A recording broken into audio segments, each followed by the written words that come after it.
On the 20th of December, 1987, more than 4,000 people boarded a ferry to be home for Christmas. 24 of them would ever reach shore. This is the deadliest shipwreck in peacetime history. It killed more people than the Titanic. And almost no one knows its name. Her name was the Doña Paz. A Philippine passenger ferry, a floating bus for a nation of islands.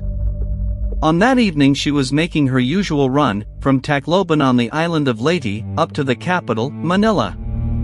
It was 5 days before Christmas, and everyone aboard was going home.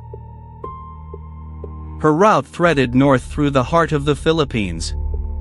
A stop at Catbalogan on Samar.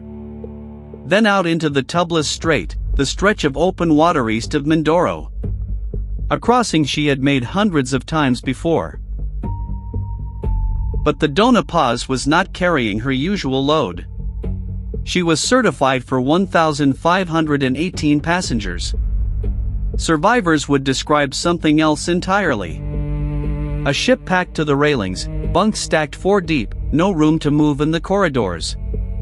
The real number aboard was likely 3,000 to 4,000. Many had no ticket at all. Years earlier she had been rebuilt, 2 extra decks added to carry more people. But her stability certificate still assumed the old, lower ship. On paper, and in the water, she was no longer safe. And because so many traveled unlisted, no one would ever know exactly how many souls she carried that night. By 10 o'clock the strait was calm and black. Most of the passengers were asleep. In the bunks, in the aisles, on the open decks. Children against their parents. The lights of the ferry slid quietly across the water. There was no warning of what was coming the other way. Coming toward her was the MT Vector, a small oil tanker. In her hull, around 8,800 barrels of gasoline and petroleum. She was, by later findings, unseaworthy, running without a proper license, and without a competent lookout on watch. 2 ships, on a dark sea, closing. At around 10:30, they met. The collision tore the tanker open, and her cargo caught fire. In seconds the sea itself was burning. And the flames leapt onto the Doña Paz. The fire spread through the overcrowded ferry with terrible speed. There was no calm evacuation. Passengers woke to smoke and heat and screaming, in corridors that had no room to move even in daylight. Survivors said the life jackets were locked away. That the stairwells to the upper decks were already walls of fire.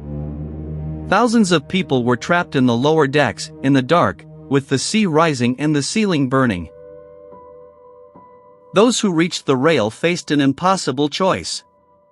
Stay in the fire, or jump into a sea that was itself on fire. Many jumped. They swam out through burning gasoline, into the black water beyond. The Tablas Strait is known for sharks. For years, that was the story people told about why so few came back. But maritime investigators believe the truth is simpler, and worse. Most never made it off the lower decks at all. The Doña Paz sank in about 2 hours. The tanker burned and went down in about 4.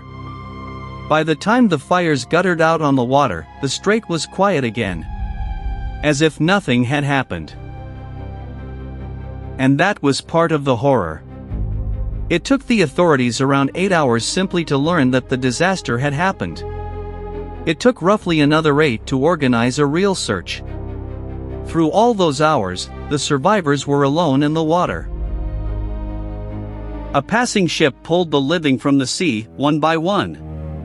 When the counting was done, just 26 people had survived. 24 from a ferry that had carried thousands, and 2 from the tanker. Not a single member of the Doña Paz crew lived.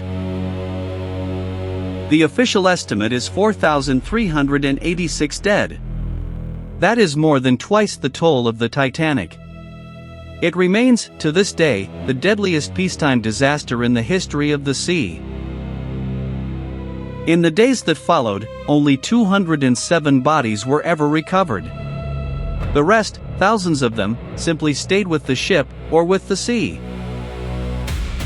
The investigation was damning. The tanker had no business being at sea.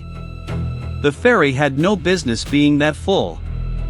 The Philippine Supreme Court would place the blame on the tanker's owners. But blame does not raise the dead. So why have you never heard of it?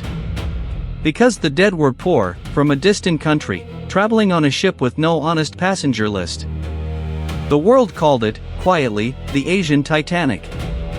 And then looked away. Almost every link in the chain could have broken the disaster. A seaworthy tanker. A lookout on watch. A ferry loaded to its limit and no further.